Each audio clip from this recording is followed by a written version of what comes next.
Hey guys, Colton Trent, Director of Precision Farming here with Midwest Machinery. Today, I'm going to be walking through your implement measurements, getting you ready for the spring, including your implement receiver. We're going to go back to our Setup tab, and on the left-hand side, we're going to click Equipment, clicking on our planter serial number to get to the planter-specific page.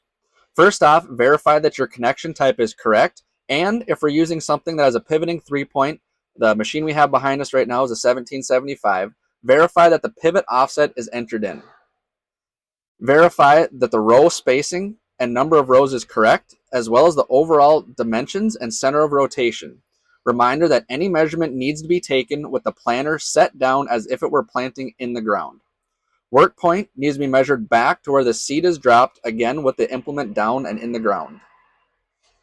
Scrolling all the way down, we can find our implement receiver measurements. Click into the box for each individual measurement, starting with the lateral offset. Most planters are set in the middle. However, verify this measurement before you just leave it as a 0, as sometimes it can be off by up to a couple inches. The inline GPS offset is going to be from your drawbar pin back to the center of the receiver, again with the planter down on the ground.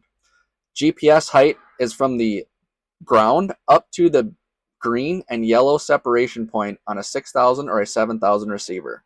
Lastly, verify that the GPS receiver is pulling into this box, showing the last 4 of the serial number.